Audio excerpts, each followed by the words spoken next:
Good morning, everyone, and welcome to the INFINOX Market Insights with me, Richard Perry, analysing markets for INFINOX on Monday, the 22nd of March.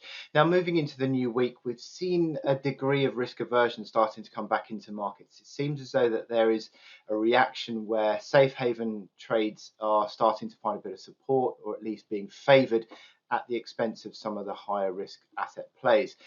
Therefore, what we're seeing is a move into the dollar and out of, say, equities and higher risk Forex. So the reason is, or one of the reasons is certainly behind the fact that European third wave COVID cases are starting to really take hold. And there's an issue bubbling up as well that is continuing to have a political divide in terms of the vaccine rollout, certainly through Europe and also the UK. Europe is threatening to withhold ingredients for UK vaccines, and it's certainly not playing into risk appetite especially well. Now, in terms of other factors we've got to think about today, we've got 5 FOMC members speaking today, and the big focus is obviously going to be on Jerome Powell, who speaks at 1300 GMT. Now, watch out for also the INFINOX support and resistance table at the end of this video, and you can get some levels there. Now, in terms of markets, well, it's going to be an interesting one. I don't often look at euro yen, but I think that the euro is starting to struggle a little bit, and the yen may start to catch a bit of a bid. So that's starting to pull euro yen lower. An uptrend has been broken, and it's starting to look a little bit corrective near term. I'm also looking at the gold chart. This gold price seems to again be struggling around that 1740 to 1760 area. And I'm also looking at the S&P 500 futures, which have come back in recent days, looking like it's testing a support band 3824 to 3862. How it reacts to that support band could be crucial. Okay, so let's have a look at these charts.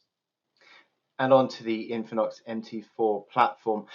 Just starting off with euro yen, I've just got this chart back to mid 2020 actually, and you can see that it's been on this long recovery uptrend, but it's starting to look a little bit corrective near term. If you zoom in slightly, you can see that it could well be now coming back towards this breakout area of support. It's broken this uptrend of the last 7 weeks or so. It started to see this momentum rolling over on the relative strength index, the RSI, faltering, and I think if that starts to move below 50, that would be a real signal that it is starting to turn corrective. As I said, breaking that uptrend, it could now well come back towards this 55-day moving average, which is a medium-term uptrend. The green line here currently comes in around 2750 area. I think it looks as though this is turning into a market that's going to be moving corrective. So you look at the support lines, you've got the initial support at 2875 area, and then the next one below that is 2814.15 area. So a couple of levels to work with there, but it certainly looks as though that euro yen is beginning to look a little bit corrective. Moving on to gold, as I said, this rally that we've seen on gold is starting to fall over around this resistance area again.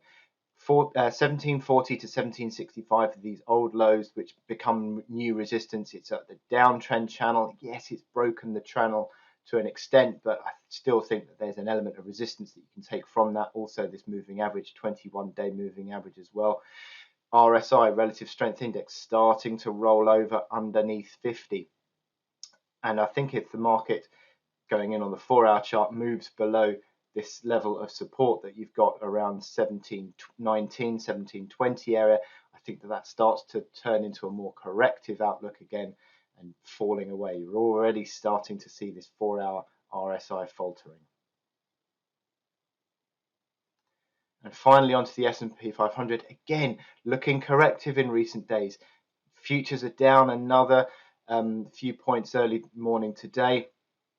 And again, it looks like it's coming back to an old breakout level of support. Now, how the market responds around this support, I think, is going to be really important, because we've seen that the last time it broke this level of support, it went down to the next band of support. And I think that could well be the risk if it does that. You've got the moving average support, which does come into this band, so at the moment, how the market reacts, how the market reacts at this band between 38.25 and 38.62, I think it's going to be really important, because you're starting to see momentum not as strong as it once was. Thanks for watching today. I hope you found it interesting and informative.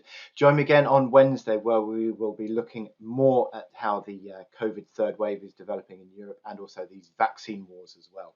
So with that, I wish you good luck in your trading, and I will leave you with the INFINOX support and resistance table, and I'll speak to you next time. Thank you.